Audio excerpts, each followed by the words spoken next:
farmland of Iowa, Kansas, and Texas, the news arrived in a different form.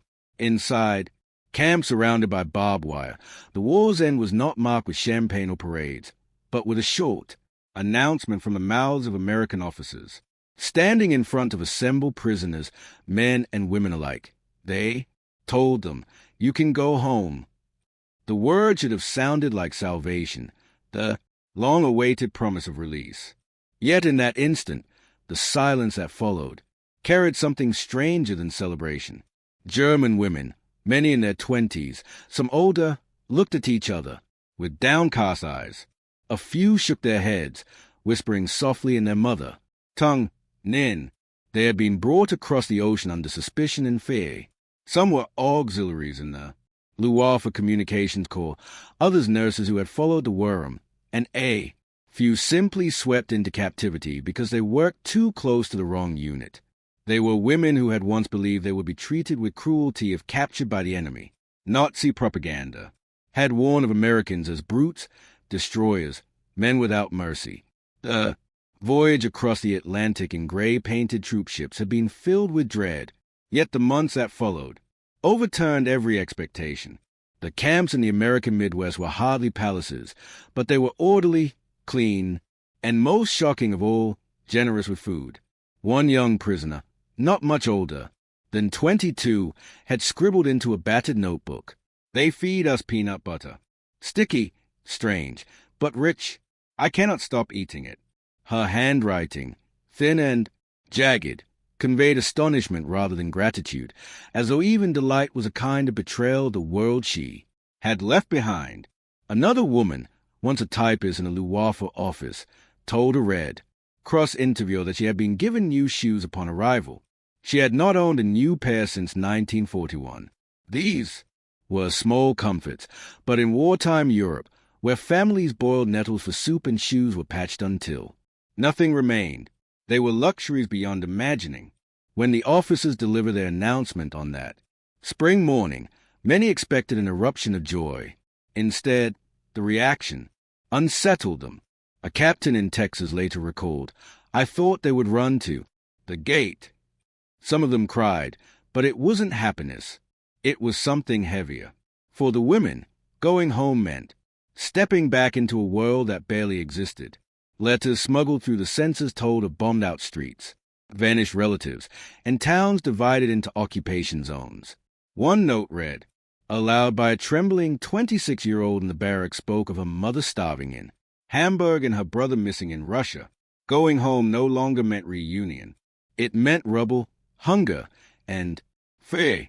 The conflict between the words, "You can go," and the quiet refusal that followed revealed a truth both sides struggled to comprehend. These women, captives in a foreign land, had begun to see captivity itself as safety. Behind the wire, they were watched, yes, but they were also sheltered, their bellies filled, their dignity sometimes restored. In ways they had not expected, they were even allowed to work. In Kansas, farm, families watched with suspicion as lines of German women marched into the fields to harvest sugar beets. But suspicion melted when the women laughed at the endless rows, joking in broken English that America has more corn than soldiers. Even in chains, humor had returned to them. The American guards were not blind to the transformation. A sergeant in Iowa admitted later, "They looked so young. You forgot they were the enemy." At night, music drifted from the barracks, accordions carried from Europe, filling the still air above the prairie. For a moment the sound was neither German nor American. It was human, and in that humanity, something complicated took root. Still, the orders were clear. The Geneva Convention required repatriation. America had no intention of keeping its prisoners, least of all women, any longer than necessary. But what the officers could not predict was a resistance to freedom itself. One lieutenant in Texas, flustered by the sight of prisoners weeping at his announcement, repeated the words as though they might change meaning if spoken again. "You can go home," he insisted. Yet a woman at the front of the group shook her head in halting English. She said, "Home? No home left."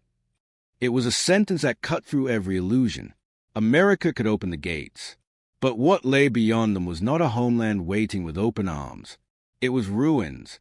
In the Soviet zone, rumors of mass assault spread through the camps like wildfire. Even in the Western zones, food shortages were chronic. Cities were blackened skeletons, and millions wandered as displaced persons. To leave the camp in Iowa for Bremen or Dresden was not liberation. It was exile, into nothingness. The strangeness of the moment is hard to overstate. Officers stood bewildered, their uniforms dusty from long service, their orders clear, while before them stood women who should have rushed aboard the trains east, begging instead to remain behind barbed wire in the land of their conquerors. The irony was sharp enough to sting. America, which had once been painted as a monster in Nazi propaganda, had become, for these women, the only refuge they trusted. A young guard, no more than 19, later described it in a letter. "Home. I never thought the enemy would ask me to keep them prisoners. But some of the girls cry when they think of going back. They are safer here than free out there." He admitted the sight haunted him. War had turned the world upside down, and here was its proof. Captivity desired, freedom feared. The scene played out in camp after camp, across the American heartland. Not all resisted. Some were desperate to see what remained of family and home. But enough begged to stay that the officers began to understand the depth of devastation in Europe.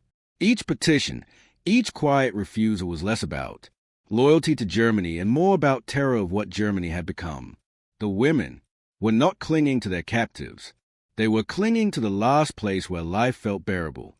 When the announcement ended and the officers dismissed them, the women did not scatter with excitement. They returned to their barracks slowly, subdued, carrying questions heavier than the packs they had once hauled across Europe. That night the lights burned late. Some wrote letters in neat script, asking relatives if there was still a roof to return to. Others simply sat in silence, staring at the wooden walls as if trying to measure the distance between barbed wire and freedom. And so the story began, not of liberation in the traditional sense, but of an unexpected conflict, the desire to remain in captivity, to trade a ruined homeland for the uneasy safety of a foreign prison. The officers had spoken their line, "You can go home." But for many of the women, the phrase carried no promise, only dread. In the weeks that followed, petitions would be written, arguments made, tears shed. The world expected prisoners to crave release, but the reality was stranger. The gates stood open, and yet many chose to stay. And what came next would astonish even the officers themselves. The camps where the German women lived were never meant to be permanent homes. Yet for many they became something closer to stability than anything waiting across the ocean. Wooden barracks, neat in rows, stood against the endless horizons of the American Midwest.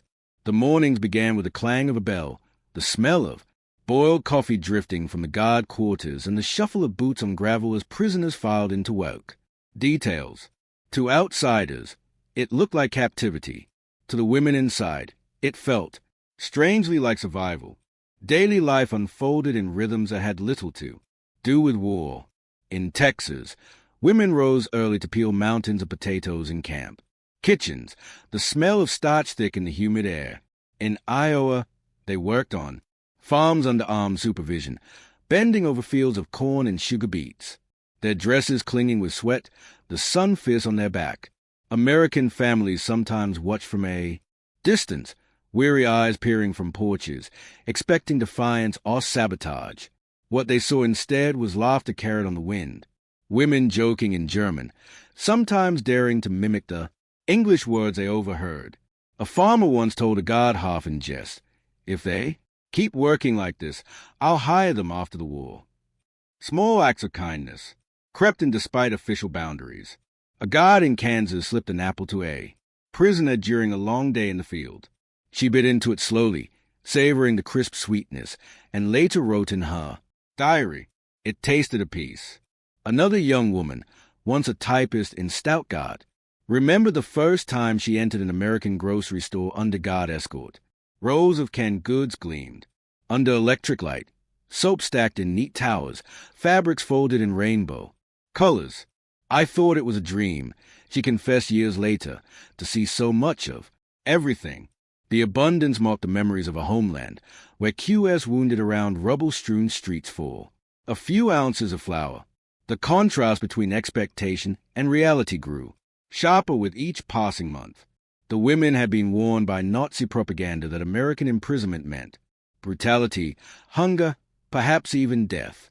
Instead, they found themselves with 3 meals a day, sometimes as much as 3,200 calories, according to Red Cross reports. It was more than most civilians in Germany ate in those final years of the war when rations had shriveled to near starvation. Meat appeared on their plates. Bread was soft and white, and for the first time in years, they washed their hair with real soap. The irony was not lost on them. One woman remarked to her barack mates that she had been more nourished behind barbed wire than she ever had been in her own home. The Americans, too, adjusted their perceptions. At first, suspicion weighed heavy. To many guards, a German uniform, even on a woman, carried the same stain as a weapon, but gradually distance gave way to recognition. They saw the fatigue in the women's faces, the longing when letters arrived from overseas, the way they clutched photographs of family worn soft at the edges. A sergeant in Oklahoma remembered thinking, "They look no older than my sister. How could I call them enemy?" The lines blurred, though never officially acknowledged. Music became a bridge across the divide. At night, the women gathered in their barracks, one with an accordion, another tapping rhythm on the wooden frame of a bed. Songs filled the air. Sometimes German folk tunes, sometimes hymns, remembered from childhood. Guards paused in their patrols to listen, the melancholy notes drifting into the prairie night. For the women, it was a way of keeping their humanity intact, a way of reminding themselves that beyond the barbed wire, life still had a melody. Not everything was easy. Loneliness pressed hard, and tempers flared in close quarters. Quarrels broke out over letters, over memories, over rumors of what awaited them back in Germany. But even these moments deepened the paradox. Within the camp's fences, they argued like neighbors rather than prisoners. They had, in some sense, formed a fragile community, bound together by shared uncertainty and an unexpected discovery of dignity. A humor of survival threaded through their days. They teased one another about their English accents, laughed at the endless meals of cornbread, and joked about how Americans seemed to put corn into everything. One woman, standing knee-deep in a field in Iowa, threw her hands up and declared, "If the war does not kill me, corn will." The guard beside her laughed, unable to help himself. It was a small moment, but it chipped away at the walls both sides had built, and yet, beneath the laughter and the steady work, shadows lingered. News filtered in from Europe, and each report darkened the barracks. Cities flattened by bombing, families lost in the east, and the slow, grinding hunger that devoured what little remained of the rye. The women compared those stories with the warm meals in front of them, and the comparisons carved out a new fear. Freedom meant leaving behind the only place where they were safe and fed. The conflict became more visible as the months passed. Guards noticed tears during mail call, women clinging to letters as if to keep the paper from blowing away. One recalled seeing a prisoner stand silently for an hour at the fence line, staring westward as though trying to memorize the outline of the American horizon. It was not affection for the country that held her captive. It was dread of the one that waited beyond. The camps became places of contradiction, prisons that nourished, walls that protected rather than confined. The women themselves became contradictions, too. Soldiers without weapons, captives who feared release. Officers struggled to make sense of it. Why would anyone choose to remain behind wire rather than claim freedom? The answer grew clearer with each testimony, because the world outside had collapsed. In this paradox lay the heart of their story. They were not rejecting home. They were rejecting ruin. They were not embracing America. They were clinging to the last semblance of security. And as the officers prepared for the inevitable process of repatriation, the pleas began to surface.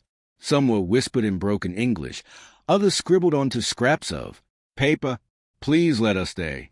It was a strange plea for prisoners to make, one that unsettled the officers who heard it.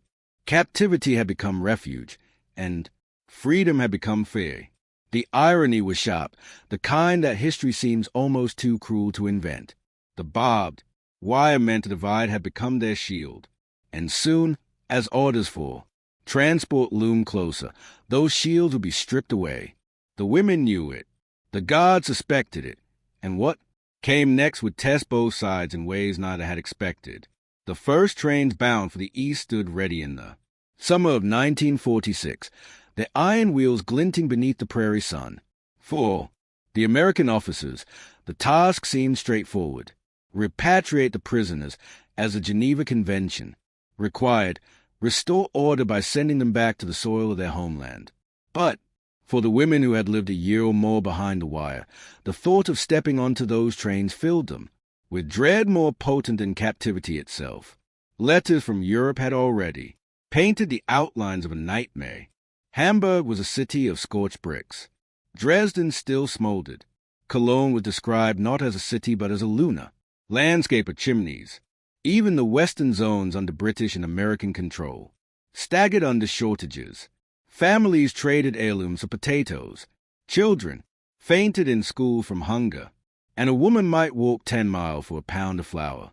The prisoners knew these stories, not from propaganda, but from the ink of trembling hands folded into envelopes that reached them across the Atlantic.